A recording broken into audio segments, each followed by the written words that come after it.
என்னோட பேர் சிண்டி. தனியாக Chennai to Goa bike ride பண்ணிட்டு இருக்கேன். தனியாக போகும்போது பெட்ரோல் பங்க்ல தங்குறது சேஃபா? யாராச்சும் ஏதாவது பண்ணிடுவாங்களா? அதுக்கெல்லாம் பதில்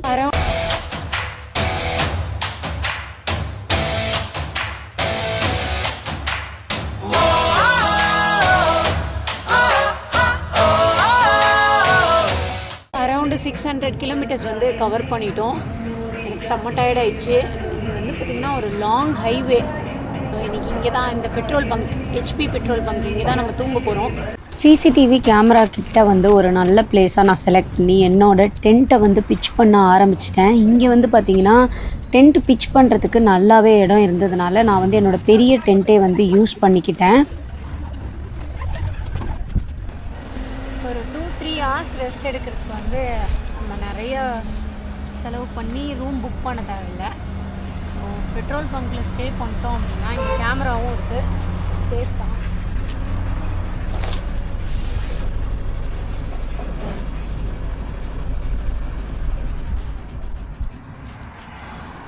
இதுதான் நம்ம டென்ட்டு. இன்றைக்கி நைட்டு நம்ம வீடு தான். டென்ட்டு செட் பண்ணியாச்சு. ஈவினிங்கே வந்து நான் எக் ரைஸ் சாப்பிட்டதுனால எனக்கு வந்து பசி இல்லை. ஸோ இந்த ஹெச்பி பெட்ரோல் பம்பில் தான் வந்து நான் இன்றைக்கி ஸ்டே பண்ண போகிறேன். ஆல்ரெடி வந்து இங்கே இருக்க மேனேஜர் அண்ட் ஒர்க்கர்ஸ் எல்லாருக்கிட்டையுமே இன்ஃபார்ம் பண்ணியாச்சு. இது வந்து ஒரு சேஃபான பிளேஸ் தான். அண்ட் இங்கே கேமரா இருக்கிறதுனால எந்த ஒரு பிரச்சனையும் இல்லை. பைக்கை பார்க் பண்ணியாச்சு. 3 to 4 hours ஒரு பவர் நாப் எடுத்தோம் அப்படின்னா மிச்சம் இருக்க 300 கிலோமீட்டர்ஸை ஈஸியாக கவர் பண்ணிடலாம்.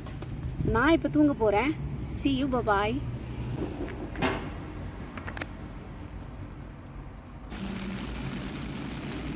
நல்ல வேலை ஸ்டாப் பண்ணிட்டோம். டென்ட்டு போட்டு தூங்கலான்னு பார்த்தா அதுக்குள்ளே செம்ம மழை. Good morning. நல்லா தூங்கி எந்திரிச்சாச்சு. இப்போ ரெடி ஆக ஆரம்பித்தோன்னா ரிமைனிங் கிலோமீட்டர்ஸை ஈஸியாக கவர் பண்ணிடலாம். மழை பனி இதெல்லாம் தாண்டி ஓரளவுக்கு ரெஸ்ட் எடுத்தாச்சு. நான் எப்போவுமே ரைட் ஸ்டார்ட் பண்ணுறதுக்கு ஒரு 1 hourக்கு முன்னாடியே என்னோடய டெய்லி ரொட்டீனை ஸ்டார்ட் பண்ணிவிடுவேன். அதாவது இப்போ நான் 6 o'clock ரைட் ஸ்டார்ட் பண்ணணும் அப்படின்னு நினைக்கிறேன் அப்படின்னா நான் ஒரு 5 மணிக்கே எழுந்திரிச்சு என்னோட டெய்லி ரொட்டீனை ஸ்டார்ட் பண்ணிவிடுவேன். அதுவும் இல்லாமல் கொஞ்சம் வேலைகள் ப்ரிப்பரேஷன் இருக்கும் ரைடுக்கு முன்னாடி. அது எல்லாத்தையுமே நான் முடித்து கரெக்டாக கிளம்புனா தான் என்னோட அந்த முழு நாள் ரைடை வந்து நான் சக்ஸஸ்ஃபுல்லாக கம்ப்ளீட் பண்ண முடியும். அதனால் எப்போவுமே நான் ஒரு 6 மணிக்கு ரைட் ஸ்டார்ட் பண்ணணும் அப்படின்னு நினச்சேன்னா இந்த ஒர்க் எல்லாமே நான் எந்திரிச்சு ஒரு 5 மணிக்கே ஸ்டார்ட் பண்ணிவிடுவேன். அண்ட் நீங்கள் லாங் ரைட்ஸ் பண்ணும்போது ஸ்ட்ரெச்சஸ் பண்ண மறக்காதீங்க. முக்கியமாக இந்த மாதிரி ஒரு 1000 கிலோமீட்டருக்கு மேலே நம்ம ரைடு ஓட்டுறோம் கண்டினியூஸாக. நடுவில் வந்து கொஞ்ச நேரம் தான் ரெஸ்ட் எடுக்கிறோம் அப்படின்னும் போது ஃபிட்னஸ் வந்து நமக்கு ரொம்ப முக்கியம். எஸ்பெஷலி ஸ்ட்ரெச்சஸ் பண்ணாமல் நம்ம ரைட் பண்ணும்போது நமக்கு இந்த மாதிரியான கிராம்ஸ் அந்த மாதிரிலாம் ஆகிறதுக்கு நிறைய சான்ஸ் இருக்குது. ஏன்னா கண்டினியூஸாக ரைட் பண்ணுறதுனால அதெல்லாம் தவிர்த்து நம்ம சக்ஸஸ்ஃபுல்லாக நிறைய கிலோமீட்டர்ஸ் ஓட்டணும் அப்படின்னா ஸ்ட்ரெச்சஸ் அண்ட் ஃபிட்னஸ் ரொம்ப முக்கியம்.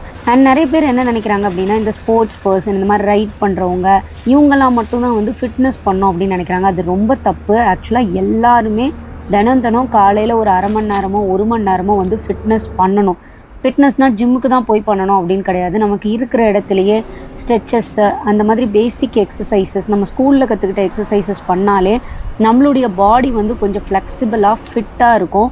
ஆனால் அதை யாருமே பண்ணுறதே கிடையாது. தயவு செஞ்சு நீங்கள் பண்ணாமல் இருந்தீங்க அப்படின்னா இனிமேல் பண்ண ஆரம்பிச்சிடுங்க. என்ன மாதிரி அட்வென்ச்சரஸாக தங்குறவங்களா இருந்தால் நீங்கள் ரைடு ஸ்டார்ட் பண்ணுறதுக்கு ஒரு 1 hour முன்னாடியே எந்திரிச்சிடணும். ஏன்னா இப்போ பார்த்தீங்கன்னா நமக்கு வந்து டென்ட் பேக் பண்ணணும், எல்லா ஒர்க்கும் முடிக்கிறதுக்கு ஒரு 1 hour தேவைப்படும். பட் அந்த ஒர்க்கை நம்ம கரெக்டாக முடிச்சிட்டோம் அப்படின்னா ரெஸ்ட் ஆஃப் த ரைட் நமக்கு சூப்பராக இருக்கும்.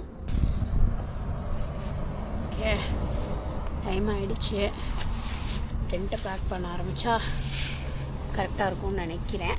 என்னோடய டென்ட்டை வந்து நான் ஈஸியாக எங்கே வேணாலும் பிச் பண்ணிப்பேன். அதாவது வந்து பார்த்திங்கன்னா அந்த இடத்துல வந்து மண் மாதிரி இருக்கிற இடம் எந்த மாதிரி இடம் எனக்கு அமைஞ்சாலும் அந்த இடத்துல வந்து நான் இந்த டென்ட்டு தான் யூஸ் பண்ணுவேன். இதில் வந்து 2 மெம்பர்ஸ் ஈஸியாக தாங்கலாம். ஸோ நான் எங்கே போகிற மாதிரி இருந்தாலும் நான் சோலோவாக ரைட் பண்ணும்போது என்னோடய ஒரு பெஸ்ட்டு கம்பெனி அப்படின்னா இந்த டென்ட்டு தான். இது இருந்தால் நான் பயப்படவே மாட்டேன். ஏன்னா நம்ம ஒரு இடத்துல வந்து ஓப்பன் பிளேஸில் வந்து தூங்கும்போது பார்த்திங்கன்னா நம்ம பொண்ணு பைக் ஓட்டுறோம் அப்படின்றது எல்லாருக்குமே தெரியும்.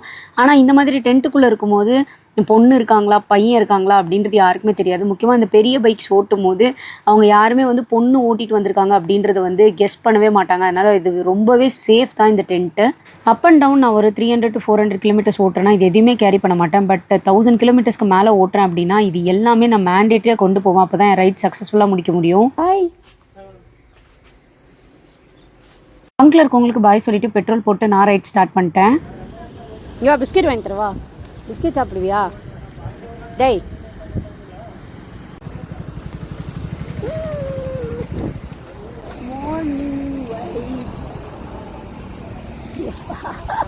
ரொம்ப பசி வந்துச்சு. இதான் இன்னைக்கு நமக்கு பிரேக்ஃபாஸ்ட். வச்சு ஒரு தமிழ் பேசும் மக்களை பார்த்தேன். ஹாய்ண்ணா.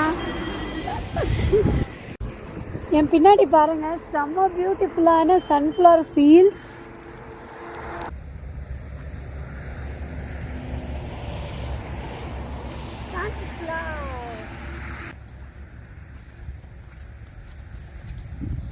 தவாங்கிரே தாண்டி வந்துட்டு இருந்தேன். இங்கே வந்து பார்த்தீங்கன்னா சன்ஃப்ளவர் ஃபீல்ட்ஸ் நிறைய இருக்குங்க. என் பின்னாடி பாருங்க எவ்வளோ சன்ஃப்ளவர்னு.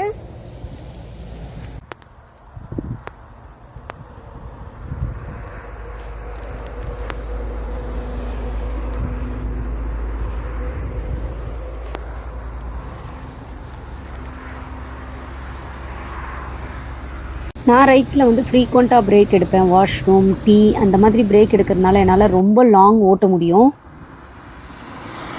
சம்மந்தமே இல்லாமல் எதுக்குடா இந்த ரூட்டை மட்டும் மிஸ் பண்ணோம் அப்படின்னு யோசித்தேன். ஆக்சுவலாக இந்த வியூவை பார்க்கறதுக்கு தான் போல். வேறு லெவலில் இருக்குது. எனக்கு இந்த இடம் பேர் என்னன்னு கூட தெரியாது. But it looks very beautiful.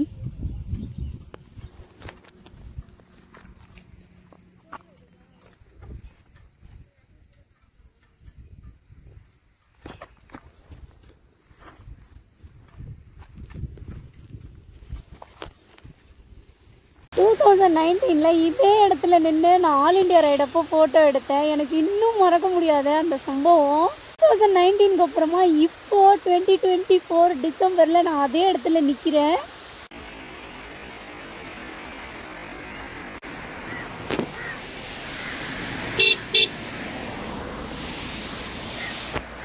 அதே பிளேஸ். அப்போ காலையில் இப்போ சாயந்தரம். லஞ்சுக்குள்ளே ரூமுக்கு வந்துடணும் அப்படின்னு நினச்சிட்டு தான் நான் ஓட்டிகிட்டு வந்தேன். நான் எக்ஸ்பெக்ட் பண்ண மாதிரியே லஞ்சுக்கு முன்னாடியே நான் வந்து ரூமை செக்இன் பண்ணிட்டேன். ஸோ கோவா நம்ம சக்ஸஸ்ஃபுல்லாக ரீச் ஆகிட்டோம். இந்த ஜூலி ஜாலி அந்த ஹோட்டலில் தான் வந்து நான் இன்றைக்கி ஸ்டே பண்ண போகிறேன். இது வந்து ரொம்பவுமே பியூட்டிஃபுல்லாக இருக்குது. முக்கியமாக இந்த ஸ்விம்மிங் பூல் இந்த ரெசார்ட்டோட ஒரு மெயின் அட்ராக்ஷன் அப்படின்னே சொல்லலாம். நம்ம ரைட் பண்ணிட்டு இருக்கும்போது எங்கே வேணாலும் ஸ்டே பண்ணலாம். பட் நம்ம அந்த ரைடோட டெஸ்டினேஷனாக ஊருக்கு வந்துட்டோம் அப்படின்னா அங்கே வந்து நமக்கு அஃபோர்டபுளான ஏதாவது ஒரு ரூம் இருந்துச்சு அப்படின்னா தான் நம்மளால் வந்து பக்கத்தில் இருக்க நிறைய பிளேசஸ் எக்ஸ்ப்ளோர் பண்ண முடியும். கோவாவில் நம்ம எங்கெங்கெல்லாம் போகிறோம் அப்படின்றத அடுத்து வர வீடியோவில் பார்க்கலாம்.